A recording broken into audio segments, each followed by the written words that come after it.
boa tarde a todos vocês. Estamos aqui hoje para fazer alguns comentários e referências à aula de hoje. Como vocês podem saber, alguns têm que ver essas aulas à distância, né? Então, na aula de hoje, que não foi à distância, nós falamos um pouco sobre o governo do Stalin, tá? Nós sabemos que o Stalin, ele, depois da morte do Lenin, ele entra em conflito com o Trotsky para ver quem é que vai ficar com a presidência do país. E dessa luta entre o Stalin e o Trotsky, em 1924, acontece que o Stalin ele sai vencedor. Não é que o povo tenha escolhido, não é o povo que escolheu nesse momento aqui, na verdade foi o parlamento, né? O parlamento foi lá e fez uma votação interna e escolheu o Stalin como sendo o grande vencedor dessa eleição interna que eles fizeram. Por que não o Trotsky? O Trotsky é o seguinte, o Trotsky ele era aquela figura mais polêmica, né? Ele gostava muito de criticar todo mundo, todos, e apesar de tudo ele já tinha feito parte do partido menchevique, né? Então os bolcheviques, no caso do Stalin, não confiavam muito na imagem do Trotsky. Acabou que ele sendo o grande derrotado dessas eleições. E é interessante nós falarmos sobre os dois projetos de governo que os dois tinham, né? O Stalin tinha um projeto de governo, o Trotsky tinha outro. É muito importante você saber, porque vai que uma dessas bancas aí cobram a respeito, né? E a gente sem saber direito como é que vai responder. Olha só, o Stalin queria que a revolução que aconteceu em 1917, foi chamada Revolução Russa, se mantivesse somente dentro da Rússia, tá bom? Somente dentro da Rússia. E já o Trotsky não, ele achava que essa revolução de 1917 deveria ser compartilhada com outras regiões do mundo todo, né? E dessa maneira, essa é a discordância entre os dois. E dessa forma o projeto do Stalin ganhou. E o Trotsky foi obrigado a fugir, além de ser expulso do partido menchevique. Aliás, bolchevique. Apesar de ser expulso do partido bolchevique, tendo que viver na clandestinidade. Tempos depois ele foi assassinado. As provas apontam para Stalin como sendo o mandante do assassinato de Trotsky. O fato é que ele começa a governar em 1924 e governa a União Soviética até 1953, o ano que ele morreu. Isso quer dizer o seguinte, democracia zero, né? O Stalin era nada mais, nada menos que um ditador. Ele governava da maneira que ele queria, da forma que ele achava que era conveniente, criando aí um modelo de ditadura moderna, do qual hoje nós podemos perceber na Coreia do Norte, o modelo de ditadura, né? Onde uma pessoa só faz um papel de grande libertador da nação e todos são obrigados a respeitá-lo por isso. No caso do Stalin, ele começa a criar os mecanismos de controle para acabar com essa coisa de democracia de vez, e ele acaba eliminando opositores, né? Opositores. Isso quer dizer o seguinte, todos aqueles que o Stalin desconfiasse que não fosse de acordo com o governo, ele mandava prender, ou fuzilava, ou então enviava para os famosos campos de concentração soviéticos, né? Chamados gulags. Gulags são campos de trabalho forçado. Campos de trabalho forçado. Muitas pessoas desapareciam desses gulags misteriosamente. Enfim, trabalhos forçados.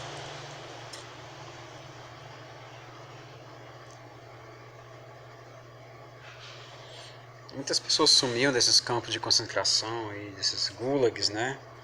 Muitas vezes caem em questões de vestibular. Um texto sobre os gulags. Se você não sabe o que é gulag, fica difícil de responder a questão, de acertar, né? Então preste bem atenção aí nos detalhezinhos que a gente vai colocando aqui no decorrer da explicação, tá bom? Então eliminar opositores é uma política que o Stalin adotou. Uma outra política foi do Partido Único. Não poderia mais ter nenhum partido político que não fosse o partido do governo, que seja o Partido Comunista, tá? que não fosse o Partido Comunista. Vou até colocar aqui em destaque, Partido Comunista. Mas tem um detalhezinho, Partido Comunista só no nome, porque na verdade as práticas eram socialistas, ou seja, o socialismo é diferente um pouco do comunismo, tá, gente? Ó, pra você compreender, ó, o socialismo é o que está acontecendo no mundo real, assim, de acordo com o contexto aqui da União Soviética, o país fundado aí pelo pessoal em 1922, né? 1922, a União Soviética. O socialismo quer chegar até o comunismo, tá? O comunismo é digamos, um estado perfeito. Um estado perfeito. Sem pobre nem rico, sem discriminação, sem governo, inclusive, sem classe social, quer dizer, um mundo perfeito, esse mundo chamado comunista. Comunismo vem de tornar comum, ou seja, todos vão viver da mesma maneira, da mesma forma, sem nenhum dominar o outro, enfim. Só que para isso tinham que passar pelo estágio do socialismo, que aqui já é o mundo real, vamos dizer assim. Aqui é um mundo que não existe, é o chamado utopia, né? O mundo imaginário do comunismo. Então, assim, nas suas redações você pode muito bem, em vez de citar Rússia comunista ou União Soviética como país comunista, você coloque socialismo, fica mais bonito e mais correto, tá bom? Nas suas futuras redações se diga, um país socialista fica melhor do que um país comunista, tá bom, gente? Que é mais real, é mais da realidade mesmo. E assim, como partido único, ele logicamente proibiu os demais partidos, e isso foi gerando aí muito impasse com outros países, né? Países não gostavam muito dessa falta de democracia, no caso aqui Estados Unidos, né? No caso França e no caso da Inglaterra, que eram aliados que não viam com bons olhos essa situação que estava acontecendo aqui. O Stalin também cria a chamada idolatria ao líder, onde ele se autoproclama o grande libertador da nação. Todo lugar tinha foto do Stalin, estátuas dele em praça pública, imagens gigantescas em órgãos, em autarquias, escolas de todo o país. Havia, na verdade, um verdadeiro sentimento doentio com relação a obrigar o povo a adorá-lo de qualquer maneira, né? Chamar de idolatria ao líder. Havia também o chamado plano econômico do Stalin, que foi o chamado plano quinquenal. Plano quinquenal. Por que tem esse nome? Porque a cada 5 anos, gente, ele lançava um plano novo e focava só num tipo de atividade. 5 anos focando só na indústria, 5 anos focando só na agricultura, 5 anos focando só na produção de armas e energia, enfim.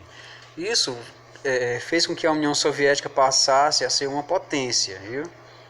Uma potência econômica e militar muito forte, que acabou, digamos, chamando a atenção dos países capitalistas, tá bom? E nem tinha começado ainda a Guerra Fria. Isso é que era o mais pegajoso, vamos dizer assim. Por quê? Porque essa rivalidade já começou bem depois da Primeira Guerra Mundial. Quando a Rússia torna-se União Soviética, né? A Rússia acaba que, digamos, anexando outros países, Lituânia, Estônia, Eslovênia, Finlândia, Bielorrússia, enfim, muitos países foram anexados para a fundação dessa União Soviética em 1922. Tá bom? Então, bem atenção para isso. Só que estavam surgindo aí pequenos partidos fascistas e nazistas na Alemanha e na Itália. Partidos pequenos, mas de ideias muito perigosas, partidos extremistas, que hoje são até considerados ilegais. Naquele tempo estava surgindo, e americanos, ingleses e franceses não deram muita bola para isso, né? Por quê? Por qual motivo? Questão de vestibular, preste atenção. Por qual motivo os americanos e seus aliados deixaram que partidos fascistas e nazistas crescessem ali na Europa? Por um motivo muito simples. Eles achavam que esses pequenos partidos que estavam aparecendo iam entrar em choque com o socialismo russo e iam se autodestruir. Então, para eles, deixa que eles se entendessem, né? Por isso eles permitiram que esses partidos crescessem de uma forma muito perigosa.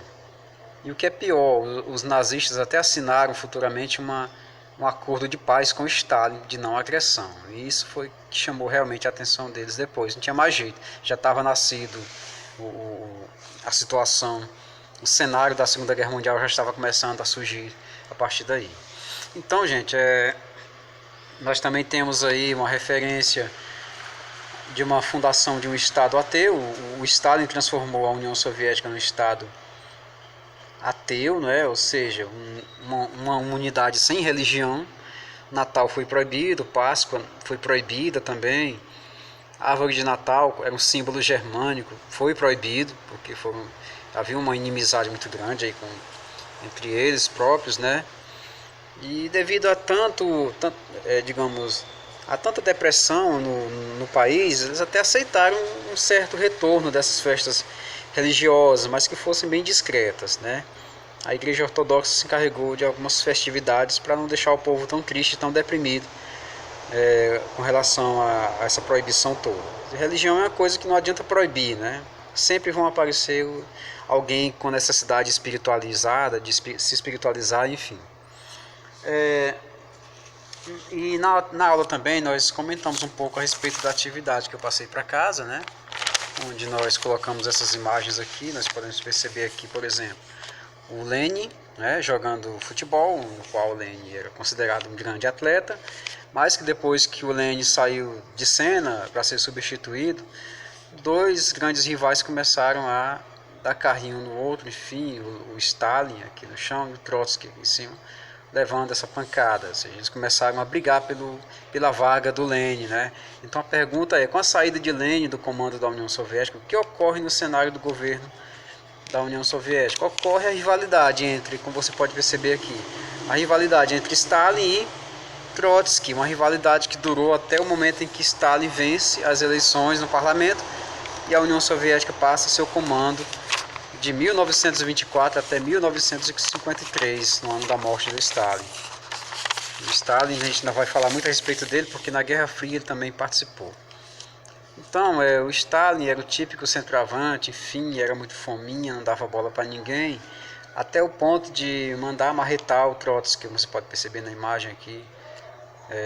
O Trotsky teria sido assassinado a mando do Stalin, né?